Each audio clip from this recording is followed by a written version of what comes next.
This is the Straight Truth Podcast, biblical answers to difficult questions from a Christian worldview.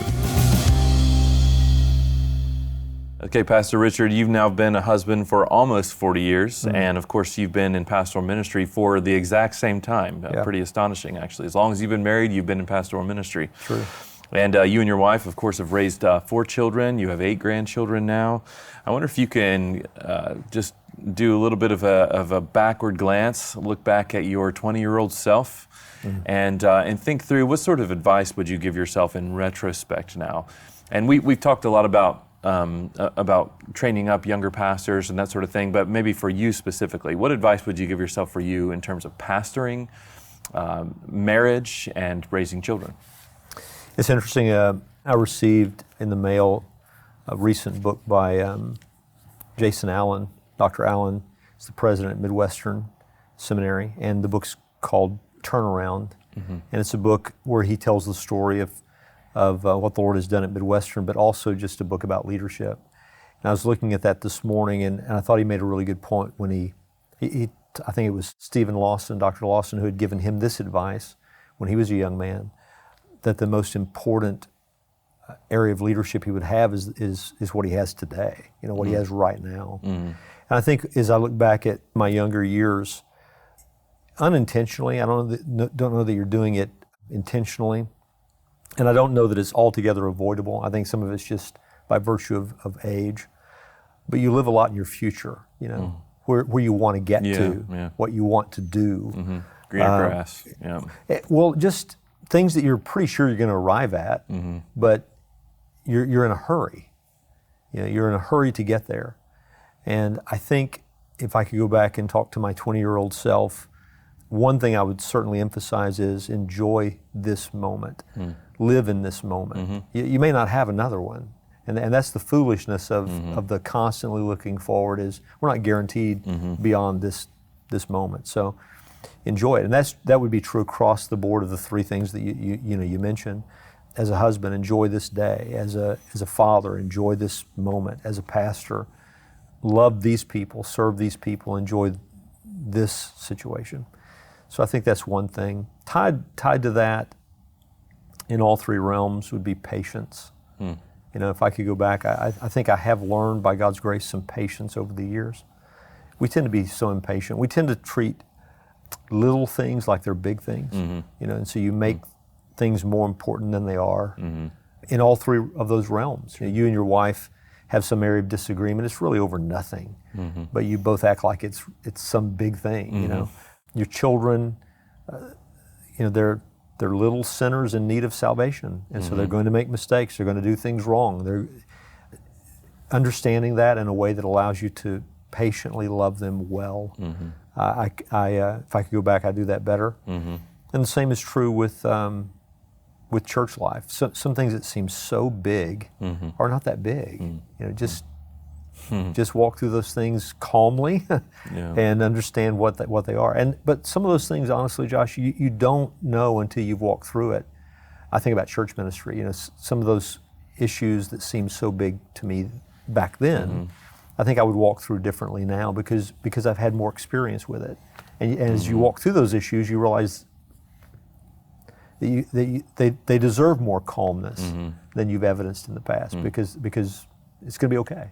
Yeah, that's good. So if you were writing the book, 10 lessons I learned about pastoring, or over the years. Well, let's not say 10 because that'd be hard to come up with. But let's just say 2 or 3. These are the lessons I learned pastoring over all these years. Not like what advice I would give to myself, but these are the 3 main things. There's nothing more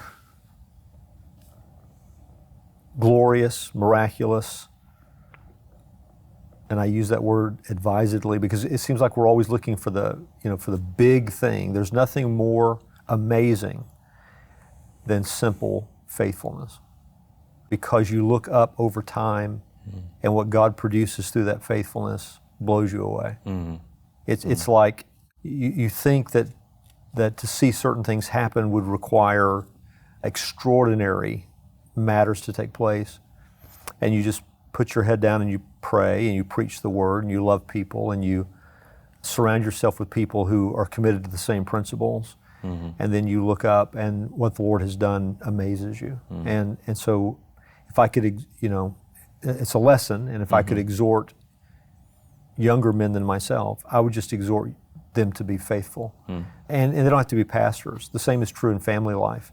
You look up 40 years into a marriage, and what the Lord has done between Jackie and I over those 40 years is amazing. Now you're at a place of joy and peace and comfort, and you know each other so well. You can complete each other's sentences, and it pays off. Just pursuing the Lord, on a daily basis pays off long term. And the same is true with raising your children and now my grandchildren. So the joys are just multiplied in ways that you can't imagine.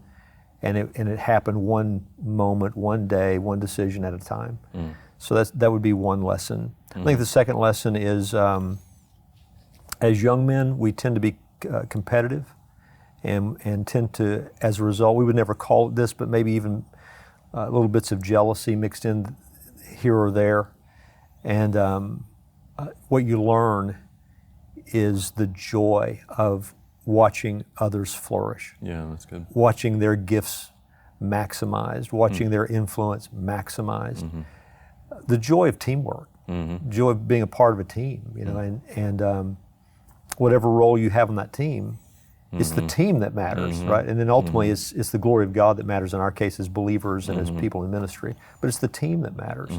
And if you can get that into your heart early, that's good. It saves you a lot of heartache and gives you a lot of joy.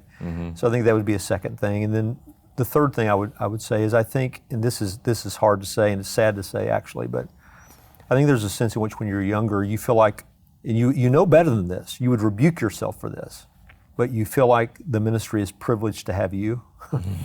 and you realize, no, I'm privileged to have the ministry. And so if you can get that into your heart earlier than later, that's the right perspective. Okay. Yeah, I'm blessed, privileged to be in this situation. Yeah, and then lastly, so those are really good principles to keep in mind for ministry life. So we can maybe skip the parenting part, but maybe for marriage, what would be the three? Well, you mentioned the one, but yeah, I think those same principles apply. So think about the privilege. Husbands or wives can begin to feel sorry for themselves. Oh, how fortunate they are to have me, and they're blessed to have a husband like me or a wife like me. And then you grow old together, and you think about, what if this person was not in my life? How blessed I am to have them, and to lose the joy of what God has given you because you lack contentment, because you always want something better, is to really be a poor man. To love someone, you love them as they are, their strengths, their weaknesses, their best points, their worst points. That's what love really is. And it's in a strange way if you ever, and I didn't know this until I was finally 34 years of age when my father died, but if you end up losing someone to death whom you've loved very much, in a strange way, some of those things you thought were their negatives are the things you miss the most. Yeah. It's like, where did those things go? Yeah, that's good. So you just learn to appreciate what the Lord has given you. It's a great gift, the things He gives us in this life. And so I think that applies to marriage. It applies to raising children. I think about the proverb that talks about, the man who doesn't have an ox, the manger, the stable is clean, but he lacks the strength of the ox. The same applies to raising children, for example. There's a lot of disruption. There's a lot of work. There's a lot of expense. There's a lot of busyness with respect to raising children. But what if you didn't have them? Yeah. You'd have money, but you wouldn't have them. And you'd be poorer for it. Yeah. So just to before it's too late, recognize the blessings God has given you and be appreciative for those things. Thanks again for joining us for this episode of the Straight Truth Podcast. Now, Straight Truth is listener supported. So if you'd like to find out ways how you can help us to continue to produce this podcast, you can go to our website and find out ways to do that, straighttruth.net. At that website, you'll also find links to all of our previous episodes and our social media channels, so be sure to check it out. Straight Truth is a production of Walking in Grace Ministries, the preaching and teaching ministry of Pastor Richard Caldwell. For more information, go to walkingingrace.org.